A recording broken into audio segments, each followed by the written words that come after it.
कुमारी मुरुति Rupashree थिमानि तिनिबाय field बिसि सिनिचिबा काका field बिसि सिनिचिबा ठेकेदार थिमा सालनो ओरक सावै याक्सि बदल बखास्ति हाबानगो बरंनो बरम याफार जाका आसाल फंगो ठेकेदार थिने नुकुनि बरंनो लगैति खवाय पदबिलो थांगै बरम याफार जाका मानजाका जिएमपि नि आदं रंजित देबरमा याक्सि बदलनि खवाय बखास्तिनि तांफां पद्म कुमार देबरमा खबै ठेकेदार थिनै नुकुनि बररक आबनि यागलो खवाय बखास्ति हाबानगोबो बरम याफार जाका मानजाका एमएलए निर्मल बिसास डिवाइएफआइ नि हास्ते तांफां पलास बुमिक याक्सि बदल खवाय बखास्तिनि तांफां पद्म कुमार देबरमा खबै कबनि आदं रक आसालो मानजानि आदं रक खरकजाखे ठेकेदार थिनै रंनो खमरिबो बरम याफालायका প্রিয় কমরেডস সবাইকে নমস্কার। আজকে আমাদের ঐতিহাসিক একটা সন্ধিক্ষণের দিন। 1949 সালের 28শে মার্চ বাংলা 14 চৈত্র রাজন্য শাসনের অবসান এবং তিতুন প্রথার যে উচ্ছেদ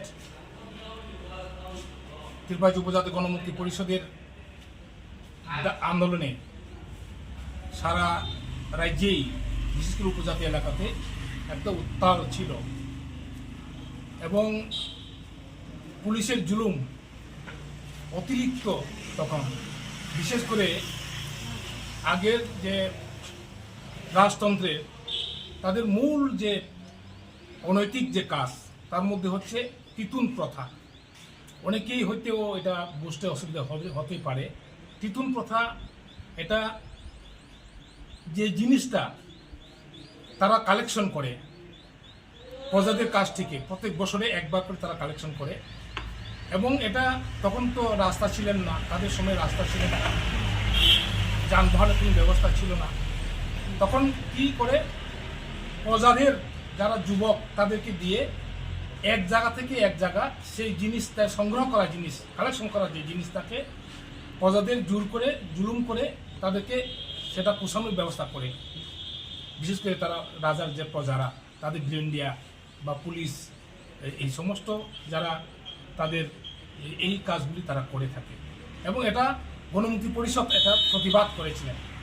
যে এটা কখনো এটা সম্ভব না যে এত কালেকশন জিনিস এটা এক পাড়া থেকে এক পাড়া করতে করতে আগরতলা তার রাজদরবারে নিয়ে যেতে হয়। তার জন্যই এটা একটা প্রতিবাদ সারা রাজ্যেই এটা সংগঠিত হয়েছিল এবং এই প্রতিবাদ স্বরূপে বিশেষ করে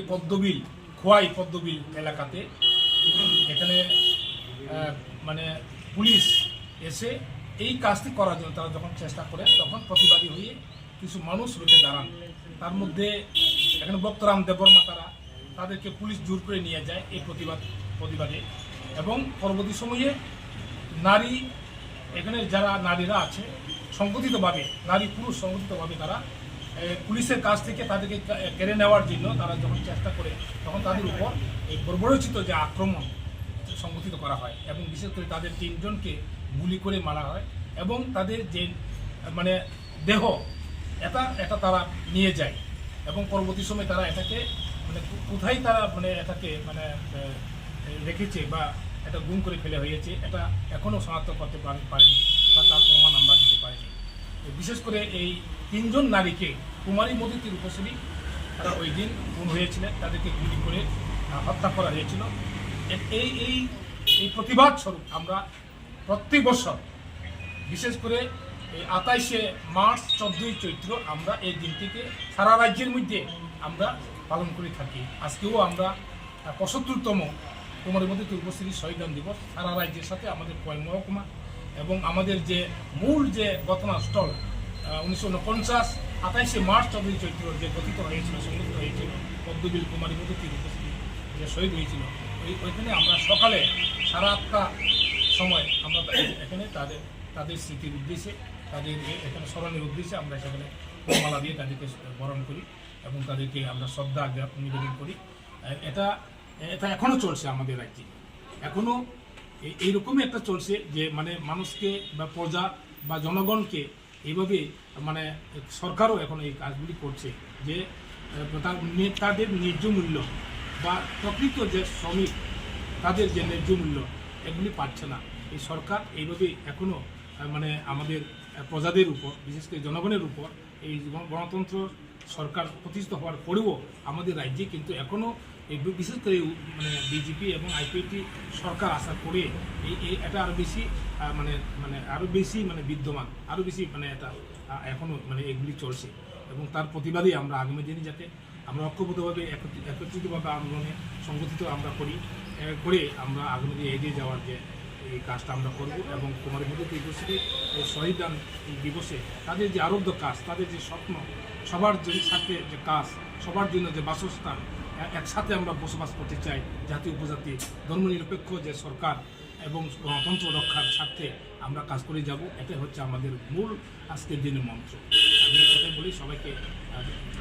অভিনন্দন জানাচ্ছি, সবাইকে অভিনন্দন জানিয়ে আমার সংক্ষিপ্ত আলোচনা শেষ করি। সবাইকে নমস্কার, ইনকলাব জিন্দাবাদ।